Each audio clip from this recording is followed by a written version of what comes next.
Hello friends, business economics में आज हम डिस्कस करेंगे टाइप्स ऑफ डिमांड, मांग के प्रकार। मांग तीन प्रकार की होती है: प्राइस डिमांड, मूल्य कीमत, इनकम डिमांड, आय मांग, क्रॉस डिमांड, आड़ी या तिरछी मांग। सबसे पहले हम डिस्कस करेंगे प्राइस डिमांड को, कीमत या मूल्य मांग को।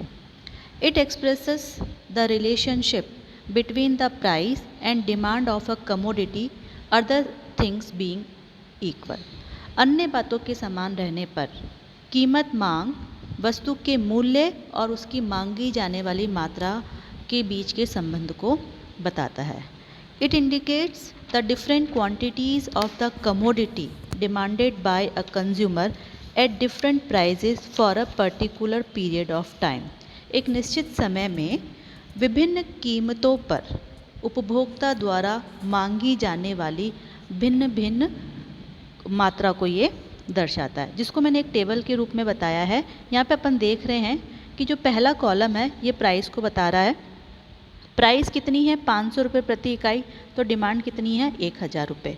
हम देख रहे हैं कि प्राइस क्या हो रही है? डिक्रीज़ हो रही है। 500, फिर 400, फिर 300 रुपये प्रति इकाई, 200 रुपये प्रति इकाई और 100 रुपये प्रति इकाई। जैसे ही प्राइस डिक्रीज़ हुई है तो डिमांड क्या हो रही है? हमारी इंक्रीज़ हो रही है। आप देख सकते हैं 1000, फिर 2000, 2500, 3000 और 3200 यूनिट्स में है ये क्वांटिटी डिमांडेड। तो इसका मतलब क्या हुआ? प्राइस और डिमांड में कैसा रिलेशन होता है? विपरीत। एक बढ़ रहा है तो दूसरा कम हो रहा है, और एक अगर प्राइस इंक्रीज़ होगी है तो डिमांड क्या हो जाएगी? कम हो जाएगी। इसका मतलब क्या है? मूल्य और मांग में विपरीत संबंध होता है, उल्टा संबंध होता है। ये है प्राइस डिमांड। अब है सेकंड है इनकम डिमांड, आय मांग। It expresses the relationship between the income of the consumer and quantity demanded, other things being equal. अन्य बातों के समान रहने पर आय मांग उपभोक्ता की आय और उसकी मांगी जाने वाली मात्रा के बीच के संबंध को बताता है। अन्य बातों के समान रहने का मतलब हर जगह यही है कि उपभोक्ता की आय में, वस्तु के मूल्य में, उसकी रुचि में और संबंधित वस्तु की कीमतों में कोई परिवर्तन नहीं होता है। अब अगर इनकम और क्वांटिटी डिमांडेड में रिलेशन को हम देखें इनकम डिमांड में, तो इसमें पॉजिटिव रिलेशन होता है, डायरेक्ट रिलेशन होता है, सीधा संबंध होता है। यानी कि इनकम, इकोनॉमिक्स में इनकम को अपन वाई से डिनोट करते हैं। अगर इनकम इंक्रीज़ होती है कंज्यूमर की तो डिमांड भी इंक्रीज़ होएगी, यानी कि सीधा संबंध हो गया।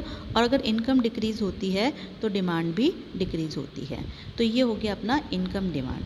Now third demand is cross demand, जिसे हिंदी में बोलेंगे आड़ी या तिरछी मांग। इसमें क्या होता है? आड़ी या तिरछी मांग में जिस वस्तु की मांग है उस वस्तु की कीमत में कोई परिवर्तन नहीं होता है, बल्कि उससे संबंधित वस्तु की कीमतों में परिवर्तन के कारण उसकी मांग में प्रभाव पड़ता है।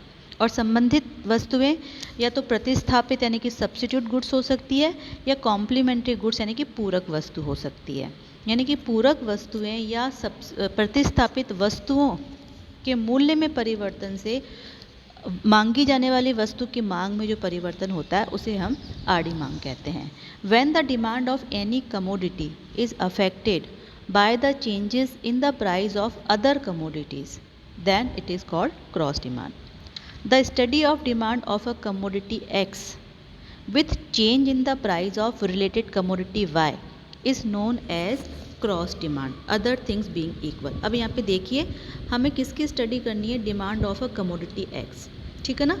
अब with the change in the price of related goods commodity Y, यानी कि प्राइस किसकी चेंज हो रही है? रिलेटेड गुड्स की, वाई की। एक्स की कोई प्राइस चेंज नहीं हो रही है, लेकिन इसकी प्राइस में चेंज होने से जो एक्स की डिमांड पे फ़र्क पड़ेगा, which is known as the cross demand. ये दो तरह के गुड्स होते हैं, सब्स्टिट्यूट गुड्स और कॉम्प्लीमेंट्री गुड्स, जो कि ऑलरेडी मैंने अपने लेक्चर में डिस्कस कर रखे हैं।